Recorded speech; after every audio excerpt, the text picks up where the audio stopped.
Assalamualaikum warahmatullahi wabarakatuh. Waalaikumsalam. Selamat siang Bapak. Ini Pak, kami mohon waktunya sebentar. Tidak mandi ya Pak? Tidak, alhamdulillah. Jadi gini Pak, kami CGP saya dengan Pak Agung, ini sekarang kami ada di modul 371, pengambilan kebijakan berbasis nilai-nilai kebajikan sebagai seorang pemimpin. Nah, di sini dalam alur pembelajaran demonstrasi kontekstual, kami mendapat tugas nih Pak, mewawancarai pimpinan sekolah kami mengenai pengambilan keputusan Pak. Jadi, mohon waktunya dan mohon kesediaan Bapak untuk bersedia kami wawancarai Pak. Baik, langsung aja Pak Agung ya. Saya masuk pertanyaan pertama Pak ya. Ya, boleh. Jadi kami yakin Bapak sudah banyak pengalaman, sudah bertahun-tahun jadi kepala sekolah, pasti banyak kasus yang dihadapi selama memimpin teman-teman guru. Nah, selama ini bagaimana Anda dapat mengidentifikasi kasus-kasus yang merupakan dilema etika atau gigitan moral? Cara Bapak. Baik, jadi tentu dua hal ini merupakan hal penting untuk diperhatikan ketika kita mau mengambil keputusan. Tentu baik dilema etika maupun apa tadi keputusan moral itu memang satu hal yang perlu diperhatikan dalam mengambil keputusan. Nah, tentu baik dilema etika maupun keputusan moral itu tentu harus dipelajari betul oleh seorang pemimpin dalam mengambil keputusan. Karena kalau di dilema etika nanti tentu hal-hal itu semuanya benar dan mungkin perlu kita kaji dalam hal mengidentifikasi itu mana resiko-resiko yang mungkin terkecil sebelum kita mengambil keputusan, karena dua hal itu merupakan hal-hal yang sangat sensitif dan penting untuk diambil keputusan. Artinya untuk melakukan identifikasi itu tentu kita harus berkomunikasi juga dengan kawan-kawan wakil kepala sekolah untuk memberikan pertimbangan-pertimbangan tertentu sehingga mereka selalu dilibatkan di dalam setiap mengambil keputusan. Karena ketika keputusan itu hanya oleh seorang pimpinan, oleh kepala satu pemerintahan, tentu mungkin kurangnya pertimbangan dari para wakil yang membantu kepala sekolah untuk memanajerial sekolah. Nah, oleh karena itu dalam mengidentifikasi itu tentu kita diskusikan dulu dengan kawan-kawan, cari mana hal-hal yang kasus-kasus tertentu itu yang perlu kita bicarakan sebelum kita mengambil keputusan. Mungkin itu caranya Pak Agung dan Ibu Sinti. Hal-hal itu perlu kami bicarakan dulu dengan tim di sekolah sebelum kita ambil keputusan. Baik, berarti cara Bapak dalam mengidentifikasi kasus-kasusnya adalah dengan menganalisis resikonya, kemudian berkomunikasi dengan wakil, dapat masukan-masukan, pandangan, baru kemudian itu dapat digolongkan dilema etika atau gigitan moral Pak.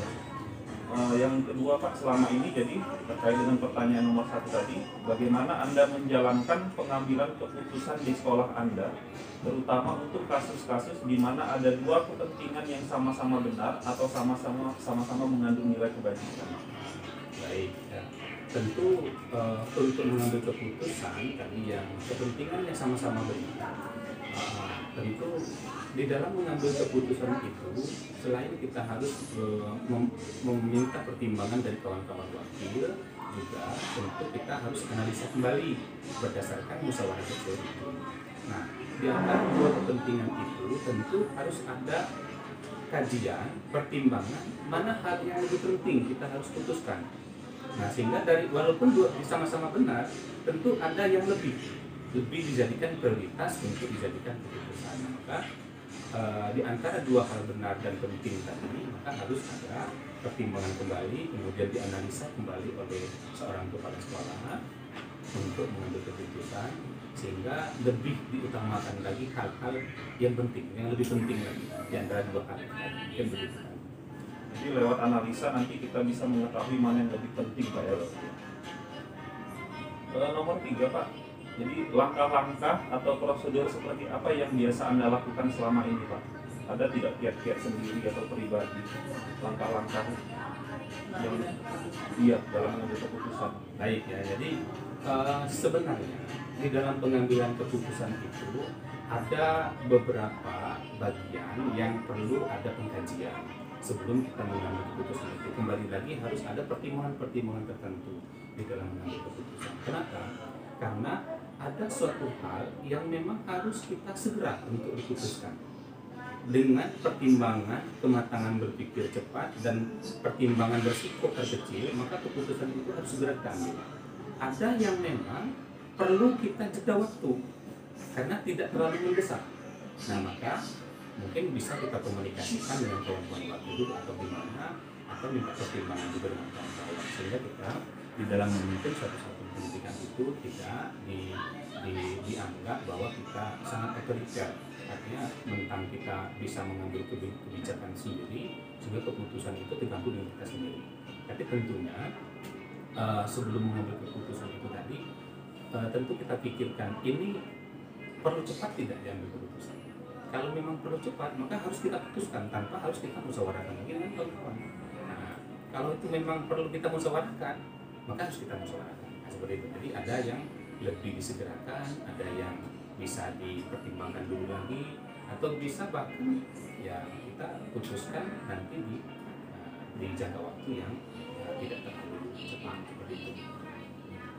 Jadi dari hal tersebut dan dari pengalaman Bapak, terutama ini menyangkut individu baik guru, tenaga guru maupun siswa, berdasarkan pengalaman Pak, hal-hal apa saja yang selama ini Anda anggap efektif dalam pengambilan keputusan pada kasus-kasus dilema etika? Contoh yang terbaru ya ini kawan-kawan di perpustakaan dan lain-lain. Yang Bapak anggap efektif, trik, kiat. Ya, jadi baik Pak Agung. Jadi terkait dengan hal-hal seperti ini memang butuh gimana ya? Butuh ketenangan berpikir, butuh kecepatan pengambilan keputusan, butuh strategi tertentu, kemudian harus mempertimbangkan juga mana yang lebih baiknya untuk ke depan. Nah, memang terkadang keputusan kita seperti yang saat ini lagi kita proses di SMA kita di perpustakaan, menurut kajian saya dari awal, karena saya menginginkan ada perubahan yang segera terjadi di bidang perpustakaan kita, karena menurut saya dalam satu hal itu yang memang belum saya sentuh. Oleh karena itu di awal semester 2 saya ambil keputusan untuk merubah manajemen di perpustakaan itu dengan memperbantukan beberapa guru yang menurut saya dipertimbangkan orang ini mampu untuk membuat perubahan itu. Nah, tetapi setelah berjalan 2 bulan ternyata komunikasinya di antara mereka yang kurang sejalan. Nah, oleh karena itu kita juga harus memikirkan untuk pengambilan keputusan ini. Masing-masing ketika kita sampaikan dengan mereka, tentu argumen mereka menyampaikan semua mereka benar. Nah, maka di antara argumen mereka itu harus juga kita pertimbangkan mana langkah yang lebih baik ke depan.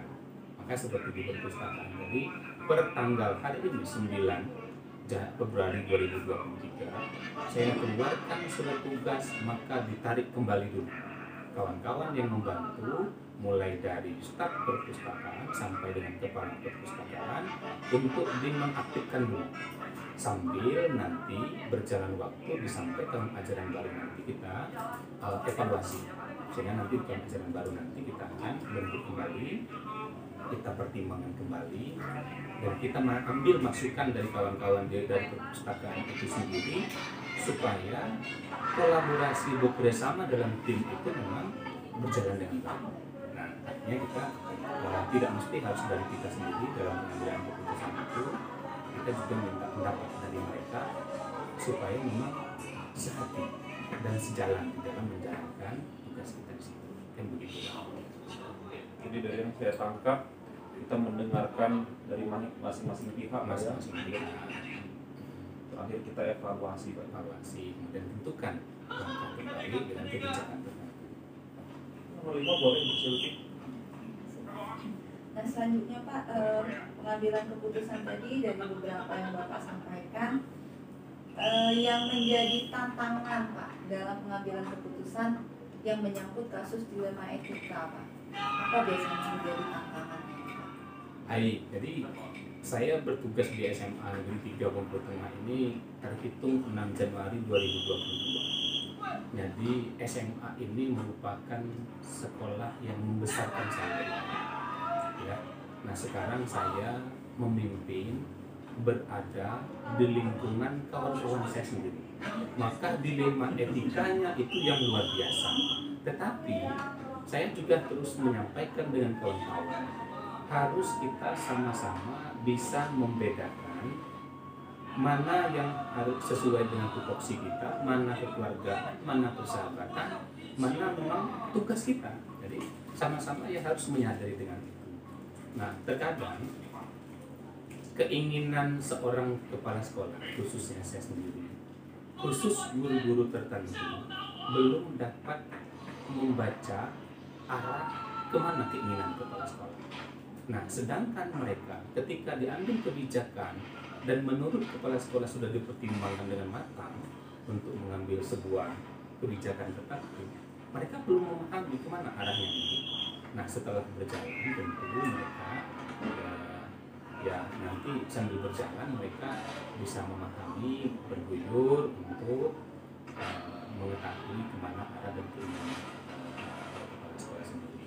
Nah tentu berada di lingkungan kawan-kawan sendiri itu yang menjadi beban pikiran yang luar biasa bagi saya.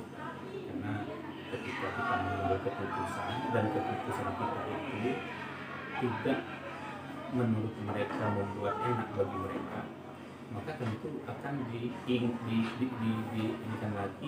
diingatkan kembali ketika kita bersama mereka menjadi guru. Nah, oleh karena itu tentu di sini butuh pemahaman, butuh penyampaian, butuh kejelasan dan butuh konkret realisasi kerja kita kepada kawan-kawan bahwa kita berkeinginan menjadi komitmen bersama untuk membuat kemajuan sekolah. Bukan seperti itu Pak. Tentu harus dikomunikasikan. Begitu. Berarti memimpin teman-teman atau rekan seperjuangan itu salah satu tantangan. Salah satu tantangan luar biasa. Jadi di awal-awal dulu sampai terbangun tengah malam. Dilema etika itu Pak Agung. Baik Pak, selanjutnya jika memang yang ke-6 ya, jika memang harus menyelesaikan nih Pak, menyelesaikan suatu atau mengambil keputusan yang menyangkut dilema etika nih, ada jadwal tertentunya nggak Pak? Apakah harus menyelesaikan di tempat atau kita beri jeda waktu gitu dalam penyelesaiannya? Nah tentu karena ini menyangkut dengan dilema etika, tentu pendekatan dengan terhadap kasus-kasus seperti ini tentu harus lebih menggunakan hati seperti itu, dan juga kita menyampaikan dengan mereka terhadap dilema etika ini perlu disegerakan atau tidak. Jadi tentu ini kan harus dipertimbangkan dan harus dibicarakan dengan yang bersangkutan. Nah kalaupun memang ini bisa kita segerakan untuk diselesaikan, maka kita minta untuk diselesaikan. Ketika memang ternyata memang setelah pertimbangan kita butuh ada jeda waktu, tentu kita berikan kesempatan mereka untuk berpikir, mengevaluasi dan berbenah untuk perbaikan. Mungkin seperti itu. Disesuaikan dengan kasus dilema etika. Iya betul. Ya. Nah kalau dalam kejadian selama ini nih Pak, ada tidak faktor-faktor yang selama ini mempermudah atau membantu Bapak dalam pengambilan keputusan dalam kasus-kasus dilema etika? Baik. Jadi seorang atau faktor gitu Pak. Selama ini saya merasakan kalau tadi dilemanya karena berada di lingkungan kawan-kawan dan menurut kepemimpinan saya, ternyata juga harus banyak yang harus kita benahi. Nah, maka tentu ada pertemuan antara keinginan dan ketidaksesuaian dengan keinginan kita itu terhadap segenap sivitas akademika di SMA 3. Nah, tentu para wakil di sini sangat membantu saya untuk memberikan pengertian, kemudian untuk memberikan pertimbangan tertentu di dalam hal pengambilan keputusan. Tetapi walaupun sudah kita minta pertimbangan, sudah terbantukan dengan kawan-kawan pada waktu itu, tentu keputusan akhir adalah di kita sendiri sebagai kepala sekolah. Karena segala risiko nanti kecil ataupun besar itu pasti akan dikendalikan. Jadi pertimbangan itu memang penting. Selangkah, dua langkah. Jadi ambil keputusan yang mengandung risiko kecil. Itu mungkin. Jadi saya terbantu dengan para wanita. Selanjutnya Pak, yang terakhir ini pertanyaan ke-10. Pembelajaran yang Bapak dapat petik dari pengalaman Bapak ketika harus mengambil keputusan yang menyangkut dilema etika. Jadi pengalaman saya yang sudah mungkin kawan-kawan 3 tahun, sudah 3 sekolah saya berada di dalam kepemimpinan satu pendidikan, ada satu hal yang mungkin sangat sulit untuk dalam hal pengambilan keputusan, yaitu ketika bersentuhan dengan kepentingan eksternal. Ketika ada kepentingan eksternal, harus kita ini kan dengan keputusan di sekolah, dengan kepentingan di sekolah, maka di sini letak. Maka tentu butuh pertimbangan lagi kita yang sangat matang di dalam pengambilan keputusan itu. Kalau memang sangat berisiko terhadap sekolah, maka kita harus juga memberikan pengertian kepada kita kepentingan dari luar terhadap risiko. Jikalau memang ini bisa kita bantukan di dalam pengambilan keputusan yang berhubungan dengan kepentingan dari luar, tentu juga tidak merugikan sekolah dan juga tentu baik untuk kepentingan masa depan, kepentingan ke depan bagi pihak-pihak tertentu. Nah, mungkin dilema itu yang sangat sulit kita harus ambil keputusan ketika bersentuhan dengan kepentingan dari luar. Mungkin itu Pak. Jadi Pak, jadi terima kasih, kami sudah diberikan waktu. Dari sini kami belajar banyak hal. Kalau kemarin dari teori, yang sekarang kami belajar dari Bapak dari pengalaman langsung di lapangan. Jadi banyak tips dan trik yang bisa kami dapatkan dari sini, ya semoga ini nanti bermanfaat, dapat membantu kami dalam menjalani ke depannya. Terima kasih atas waktunya Pak. Ya, saya juga dari ini mungkin ada yang kurang pas di dalam penyampaian saya ini, ya mohon maaf karena juga saya juga belajar di dalam pengambilan keputusan yang saya inginkan, tentu perbaikan-perbaikan ke depan tentu harus selalu kita terima masukan-masukan dari kemajuan. Terima kasih Pak. Assalamualaikum warahmatullahi wabarakatuh. Waalaikumsalam. Assalamualaikum warahmatullahi wabarakatuh. Selamat pagi Bu. Mohon maaf mengganggu waktunya. Iya. Jadi ini Bu, saya Silvianita Stefani dan ini rekan saya Adi Domanto. Kami dari SMA Negeri 3 Bengkulu Tengah, Ibu. Kebetulan kami sedang mengikuti pendidikan guru penggerak. Jadi kami calon guru penggerak angkatan 6. Ya, jadi dalam proses pembelajaran kami, salah satu alurnya itu ada demonstrasi kontekstual, Ibu. Nah, di sini kami diminta untuk mewawancarai 2 orang pimpinan yang ada di lingkungan sekitar. Jadi sekarang kami ini ada di modul 3, Bu. Jadi modul 3 Tentang modul 3 ini tentang pengambilan keputusan berbasis nilai-nilai kebajikan sebagai pemimpin. Nah, di sini kami mohon kesediaan Ibu untuk kami wawancarai. Ada beberapa pertanyaan, Ibu. Ya. Mungkin Pak Agung dulu mengajukan pertanyaan, silakan. ya Bu, ya izin Bu ya. Jadi ini ada total 8 pertanyaan Bu. Dari 8 ini kami belajar dari pengalaman Ibu sebagai bekal kami ke depannya. Dari 8 ini nanti mungkin saya 4, Ibu Sulfi 4. pertanyaan ini pertanyaan yang sama dengan yang kemarin kami tanyakan ke Pak Anton, Bu. Jadi kan tiap orang pasti punya gaya sendiri-sendiri dalam mengambil keputusan kan. Nah, jadi kami belajar dari 2-3 orang ini supaya dapat penguatan bagi kami.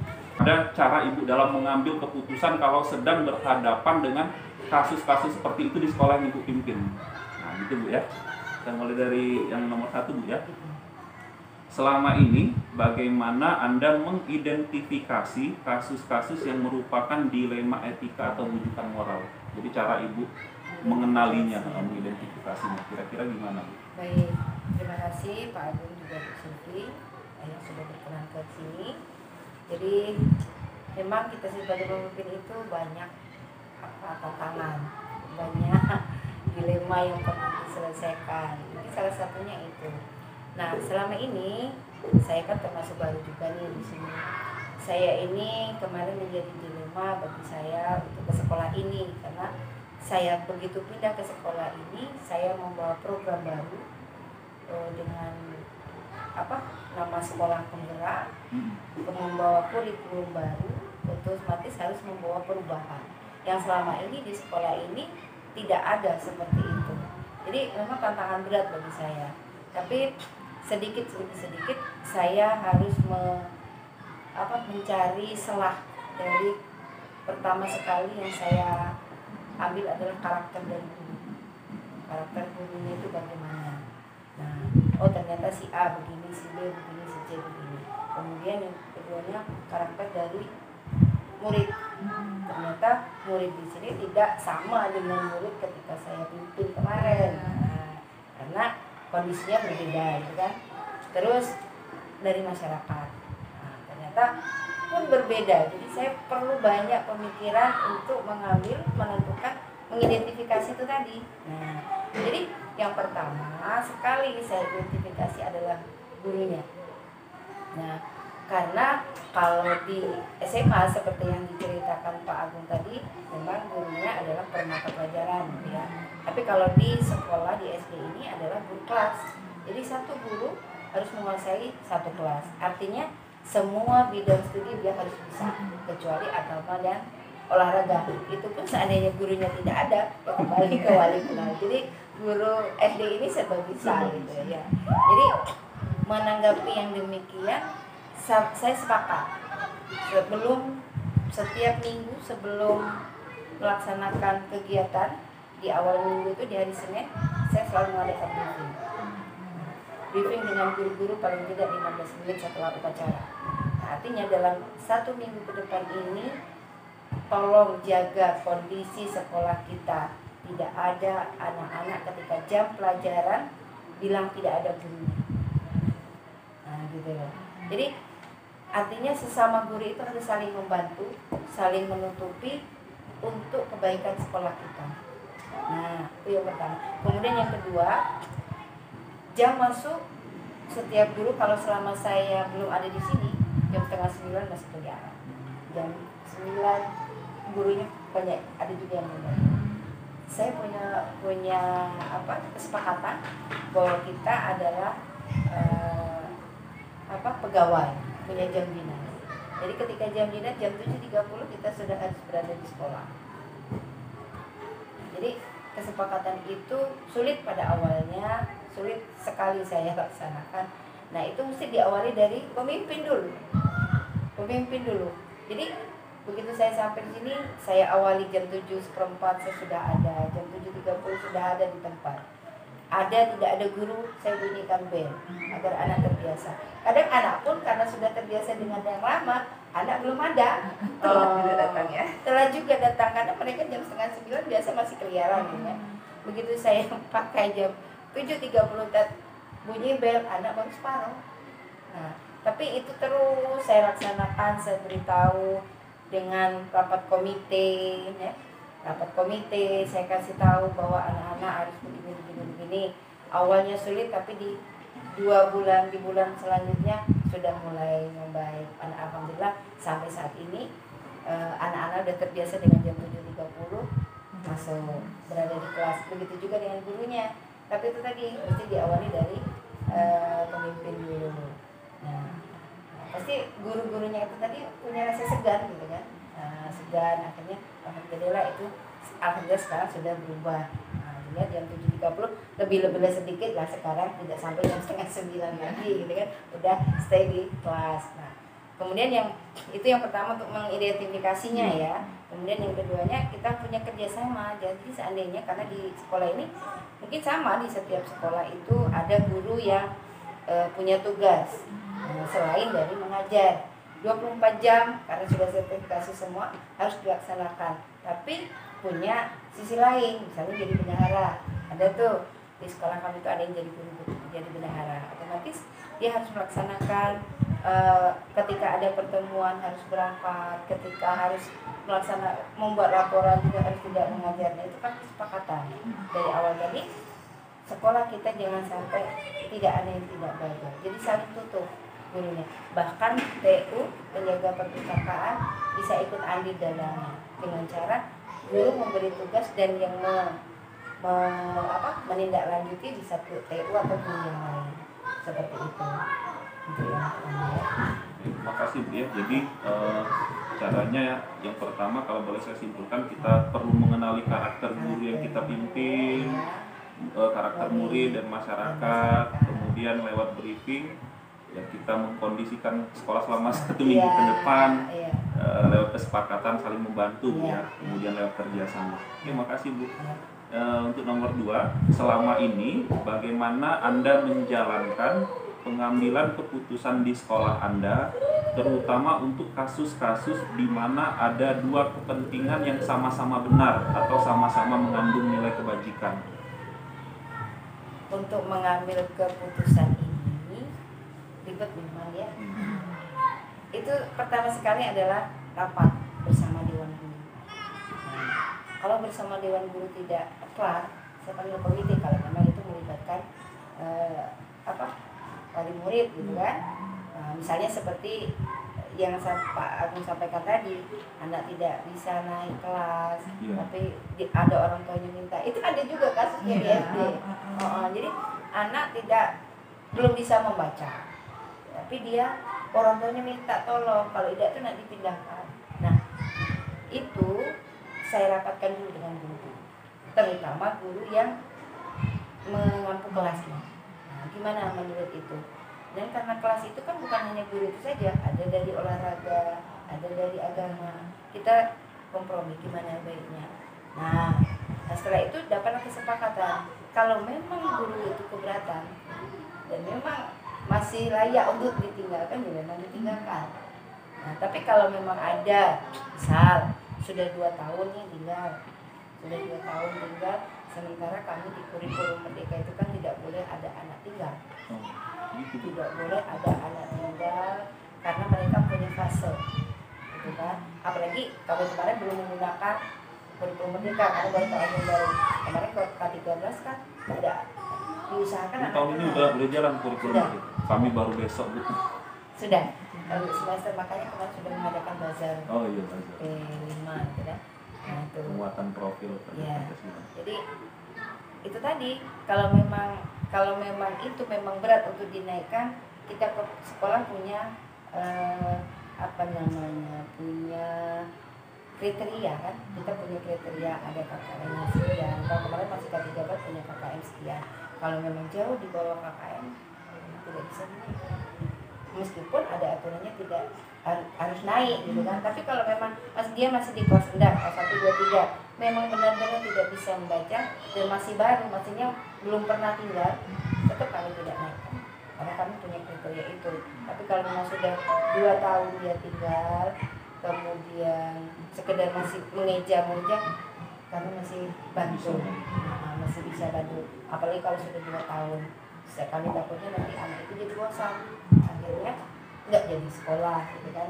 Cuman kalau yang kelas 4, 5 dan 6 dari awal ketika sebelum mengadakan ulangan, kira-kira ada kan guru itu punya penilaian anak ini kurang, itu kamu beli pelajaran tambahan remedial gitu. Nah, pengayaan remedial. Nah, kalau memang itu juga tidak, ambil orang tuanya dengan cara begini tetap kami naikkan karena mengingat, menimbang kan, dan mereka udah kelas tinggi.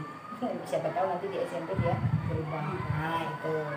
Kemudian kalau yang menyangkut ke orang tua, misalnya ini sisi hal baik ya, seperti saat ini kami sedang membuat pagar.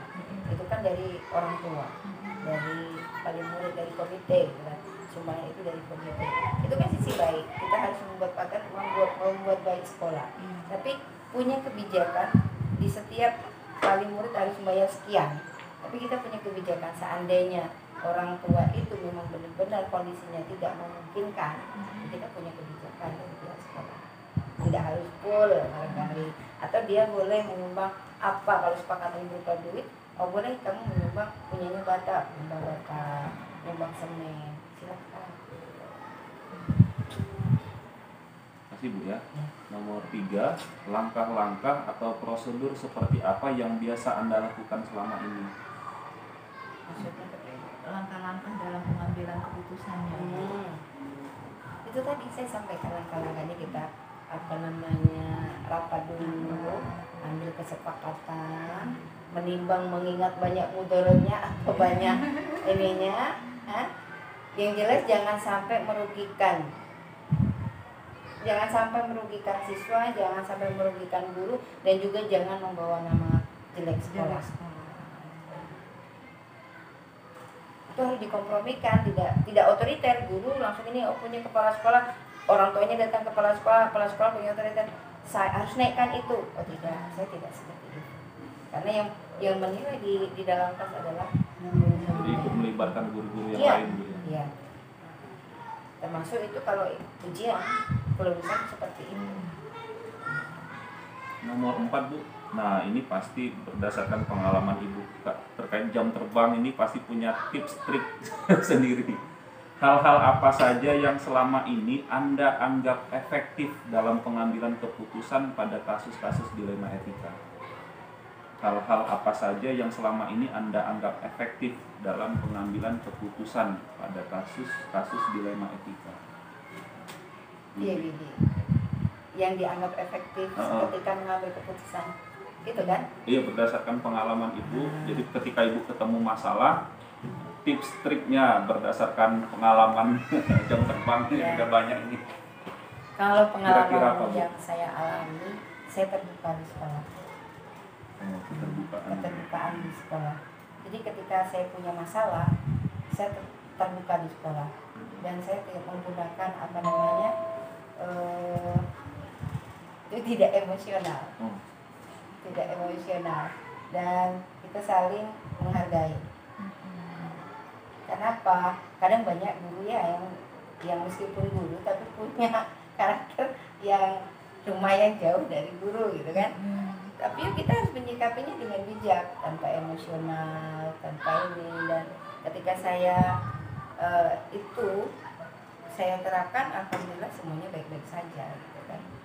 Keterbukaan di sekolah, keterbukaan dalam hal apapun, baik itu pengelolaan keuangan, baik itu pembangunan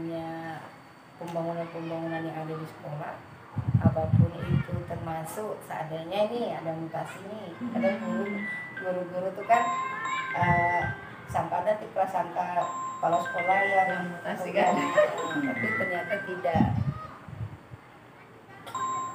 Saya ambil seperti itu. Kalau saya memang tidak senang, saya katakan. Itulah makanya saya ajak briefing setiap minggu tadi. Saya kalau ada masalah disampaikan. Boleh Bu kalau mau diangkat dulu. Males ini orang luar nggak kenal saya. Oh, ya. Jadi untuk nomor 5 sampai 8 tinggal 4 lagi nih Bu. Nanti dilanjutin Ibu Silvin ya. Jadi yang kelima nih Bu, dalam pengambilan keputusan yang berkaitan dengan dilema etika seperti itu, kira-kira yang menjadi tantangan untuk Ibu itu apa? Yang menjadi tantangan itu sebenarnya banyak sih, tapi yang paling utama, paling mendasar itu adalah karakter dari guru itu sendiri. Kalau di sekolah, karakter dari guru itu yang menjadi tantangan. Apalagi saya di sini kepala sekolah, membawa program baru, dan saya paling muda di antara guru-guru. Itu Bu. Iya. maaf ngomong, kalau boleh saya cerita dan terbuka, guru-guru di sini tidak menguasai IT. Nah, tidak menguasai IT, kemudian dia masih pakai pola mengajar gaya lama, dan itu tidak bisa diterapkan dengan kurikulum merdeka dan sebagai sekolah penggerak. Sekolah penggerak harus bergerak dengan menggunakan IT, tidak bisa ada IT. Makanya begitu saya sampai di sini, wifi pasang, apa segala pasang. Nah, itu kalau dulu kan belum ada, saya kesini masih berantakan. Tapi guru-guru yang udah senior itu pakai smartphone nggak? Mereka pakai HP? Pakai. Bisa? WA? Ada yang bisa, ada yang tidak. Meskipun pakai Android, kalau ada telepon dia bisa ngangkat. Tapi kalau WA misalnya belum menyimpan, mengirim, nggak bisa. Ada sih yang bisa, ada beberapa orang, tapi mayoritas itu yang menjadi kendala bagi saya. Jadi saya menerapkan program baru itu di sini sangat kesulitan, karena banyaklah yang masih menggunakan cara lama. Bu, hasilnya sama aja, itulah. Justru pakai itu tidak bisa, bukannya tidak boleh pakai YouTube kita ngajar, tidak boleh. Maka ketika mulai masuk dengan kurikulum merdeka, setiap 1 minggu sekali guru-guru itu saya ajari, bukan saya ajari sih, tapi gimana? Saya ngajar, sharing untuk bisa belajar IT, belajar laptop, dan alhamdulillah laptop kita sudah ada Chromebook, dapat bantuan gitu. Saya masuk sini dapat bantuan, sehingga saya tidak membebankan kepada guru-guru untuk punya laptop. Tapi dengan asumsi ketika belum dapat bantuan, saya bilang, Bapak Ibu semua sudah sertifikasi, sudah 20% dari sertifikasi itu adalah untuk pendidikan, bukan untuk kita sendiri. Dituntut seperti itu. Makanya terserah kalau ngatain saya ini agak galak, ya silakan, tapi demi kebersihan bersama. Tapi alhamdulillah itu direspon dengan baik oleh mereka, entah itu punya anak, entah itu punya siapa. Ketika ketika mereka saya ajak untuk belajar IT, belum ada dapat bantuan kelompok, mereka bawa semua. Gitu. Nah, waktu itu baru 2 orang yang bisanya buka tutup. Saya juga keterbatasan di IT kan, jadi saya ajari kesulitan. Lama-lama paling tidak bisa buka YouTube. Paling tidak itu masukkan wifi, ngetik, itulah judul. Setiap hari Kamis saya mengadakan pembelajaran itu di sela-sela anak belajar. 30 menit saya ajarin itu. Alhamdulillah sekarang bisa sekedar buka tutup, ngajar pakai YouTube, ngajar pakai Infocus, bisa. Jadi dari karakter guru itu sendiri, jadi kadang gurunya memang tidak mau untuk maju, tapi alhamdulillah dengan sedikit gesekan-gesekan, pencerahan dari kita, itulah selalu diadakan briefing. Dan pembelajaran memang diawali mesti dari pemimpin. Kalau pemimpinnya masa bodoh, ya nggak akan bisa. Tapi alhamdulillah saya masih mampu untuk itu. Tapi kalau saya tidak bisa ada di tempat, ya memang tidak. Nah, kemudian Ibu, dalam sebuah penyelesaian kasus dilema etika, ada jadwal atau waktu tersendiri nggak Bu untuk menyelesaikannya? Apakah ketika ketemu kasus dilema etika langsung diselesaikan saat itu, atau lewat diberikan waktu briefing tadi? Kalau pas ada masalah itu muncul saat itu, dia kan lapor tuh, saya melihat, saya tegur secara 4 mata. Tapi lihat reaksinya. Kalau memang belum ada perubahan, langsung dipanggil. Dan di dalam briefing selalu dimasukkan hal-hal yang demikian untuk kebaikan ke depan. Tapi namanya guru, saya juga menjaga etika kan, biar guru lain tidak nampak betul, itu pasti dipanggil. Dan untuk supervisi atau monitoring di kelas, itu kan saya biasa jadwalkan tuh. sebulan sekali pasti saya di kelas melihat mereka mengajar, melihat apa namanya kelengkapan dia dalam mengajar itu ada. Dan di situ di akhir pembelajaran kan ada namanya PK guru, harus ada penilaian. Dan disitulah saya masukkan nanti apa-apa yang menjadi tadi sih di sini kemarin hampir saya ketinju. Tapi alhamdulillah dengan yang demikian kan saya panggil. Saya bingung juga ketika dipanggil malah kesenangan. Saya senang Bu empat mata dengan itu. Laju Japri. Waduh ini mindsetnya ini. Makanya trik-trik yang seperti itu saya hindari. Kadang yang seperti ini kita juga melihat situasi dan kondisi karakter gurunya. Kalau dia malah kesenangan kalau dipanggil ini maunya terus-terusan dipanggil, ya udah florkan aja gitu. Iya, baik. Jadi dilihat dulu kasusnya ya Bu ya, bisa diselesaikan saat itu atau tidak. Ya. Baik, yang ke-7 Ibu, selama ini ada nggak Bu seseorang atau faktor-faktor yang mempermudah atau membantu Ibu dalam pengambilan keputusan yang berkaitan dengan kasus-kasus dilema etika? Maksudnya orang-orangnya. Iya, orang atau faktor-faktor apa. yang membantu. Apa sih? Yang jelas dari guru itu sendiri yang membantu. Kemudian dari pihak komite, seandainya ada kendala kan komite, ya kami tetap sharing dengan komite kan, langsung komite, Bu sebaiknya begini. Nah, dari guru itu juga di guru itu kalau di SD kan tidak ada tuh wakil kepala sekolah, nggak ada apa bagian apa itu nggak ada. Tapi di sekolah ini saya terapkan itu. Jadi tetap ada wakil kepala sekolah, tetap ada sekretaris gitu kan. Jadi kalau saya misalnya kepala sekolah kan tidak harus standby di sekolah, ada kegiatan. Nah sebagai wakil kepala sekolah itu dia menangani ketika saya tidak ada di sekolah ini. Kemudian yang berhubungan dengan konseling BK, berarti kan ada gurunya, itu dijadwalkan. Berarti rekan guru turut membantu ya Bu ya. Komite juga. Komite juga iya. Baiknya terakhir Ibu, dari semua yang tadi udah Ibu sampaikan, pembelajaran apa yang dapat Ibu petik dari pengalaman Ibu mengambil keputusan dilema etika? Jadi kalau selama ini yang sudah saya alami, khususnya di sekolah ini gitu ya, keterbukaan itu yang bisa saya ambil. Keterbukaan itulah yang akan membawa kita, dan kerjasama yang baik itu akan membawa kita memudahkan segala sesuatu dalam mengambil keputusan. Keterbukaan dan kerjasama dari segala elemen nih, baik dari guru, wali murid maupun komite serta dari dinasan.